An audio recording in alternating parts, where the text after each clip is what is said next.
One of the most inspiring events in the British sporting calendar takes place in just a few days' time. It is, of course, the London Marathon. Of course it is. World-class runners will be joining thousands of amateur fundraisers on the streets of the capital. And this year, organisers have partnered with the charity Samaritans, who, of course, provide support for people who are struggling to cope and are at risk of suicide.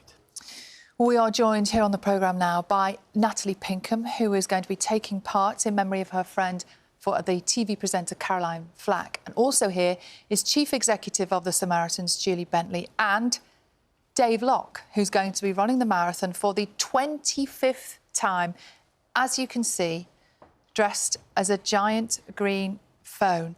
Morning, Dave. Good morning, Sally. Good morning, John. Thank you so much for coming in your costume. We did try and put you on the sofa, but it didn't work because the costume is too big. So we're talking to you over here. This will be your 25th year. Tell us what keeps you going. Well, what keeps me going is my faith in Samaritans as being one of the essential services in our society, to listen to those in distress without judgment, to provide help and support to those who are despairing, and most importantly, my favourite word, hope. What a great word.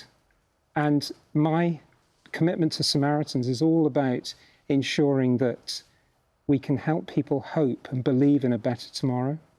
Good for you. Well said. And you've got your own personal motivation as well for doing this.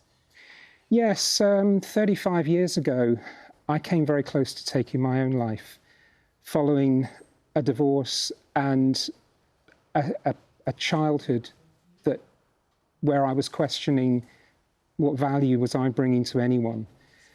Samaritans saved my life. I called on and off for 6 months. When I was strong enough, I became a listening volunteer, and I met some of the most wonderful people, both on the phones and both next to me as volunteers.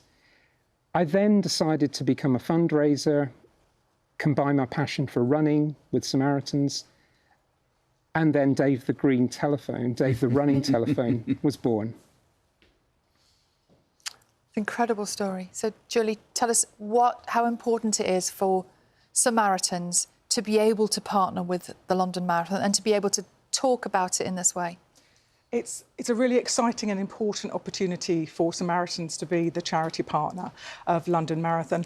You know, the marathon is known to be one of the most supportive marathon events there are. The crowds are amazing. They cheer people on when the going is really tough out on the marathon course. And that really resonates with us at Samaritans, because everything that we're about is about being with people at the toughest times of their lives. And this opportunity for us helps us to raise awareness of our services and also, of course, to raise much-needed funds. It's a tough climate for charities out there at the moment, Samaritans included. And the reality is that we take a call for help every 10 seconds at Samaritans, and one in 5 of us will have suicidal thoughts in our lifetime. But too often people don't speak about that because there's still a real stigma around suicide. So we're hoping that, being a partner of the London Marathon, our campaign message, Believe in Tomorrow, because suicide is not inevitable, and we're trying to spread the message that there is hope, and if you continue to talk, then actually we can really support more people. Well, let's talk to Natalie as well, shall we? We introduced Natalie and mentioned that she's a friend of Caroline Flack. Natalie, you're running at the weekend. How is it going, and how's the preparation been? Oh. Well, first of all, I feel particularly underdressed compared to Dave. I mean, what a legend. 25. You look great. Unbelievable. 20. I was told you've got to break these in, so I'm going to wear it today, all day, stretch around London and, you know, get comfortable. But I am really nervous, I'll be honest. This is my first one, nothing compared to Dave's 25, but I'm excited as well, and I've been to watch the marathon many times. It's an incredible atmosphere, and I'm really looking forward to being part of it. And I know when I feel a bit low and need to dig a bit deeper, I'll think of Flacky and it will spur me on. And I was just going to mention Caroline because, you know, you are running in her memory. What message would you pass on to people? You know, you're doing this, you've got this incredible platform, doing the marathon. What message would you pass on to people who might be watching us and listening to us this morning, who may be in a dark place or have been struggling What would you say to them? Well, it's really interesting because I hadn't thought about mental health nearly enough until we lost Caroline. And it galvanised us as a group of her friends to do something about it and create a safe space for mental health and to talk about it and to sort of celebrate her life but create a positive legacy at the same time. So we created Flackstock, which is a music festival, and Samaritans are one of the charities that benefit from it. So that's how I got involved. And honestly, since meeting them, since hearing about their incredible work, it's created this thread, this connective thread between the Flackstocks every year. And it's that word hope that Dave talked about. You know, it's everything, isn't it? And it's hope that Caroline didn't have. And it's what I'll need if I'm going to find the finish line on Sunday. Of course you're going to get there. Of course, we have absolutely every faith.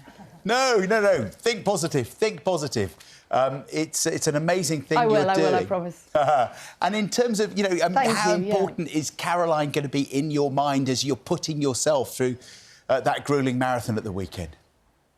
I mean, I think she'll be laughing up there at me, thinking, what are you doing, Pinkham? I mean, I know, but it's interesting because Samaritans asked the committee of Flackstock who would be up for the marathon, and literally all the girls went, Pinks will do it. I was like, oh, great.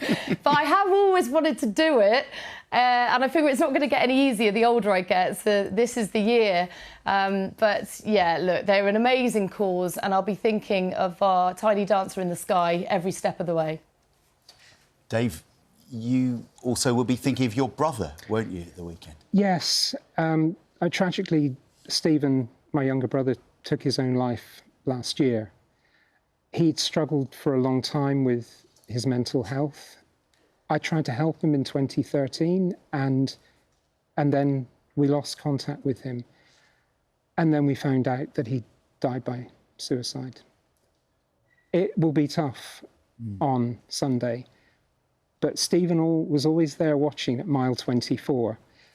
I'm so proud that Isabella, my daughter, is going to be running with me.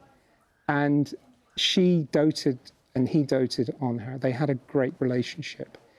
And we've decided we're going to high-five Stephen at 24 miles. So that's going to be an important point. Tell us about mile 24 then. What's that moment?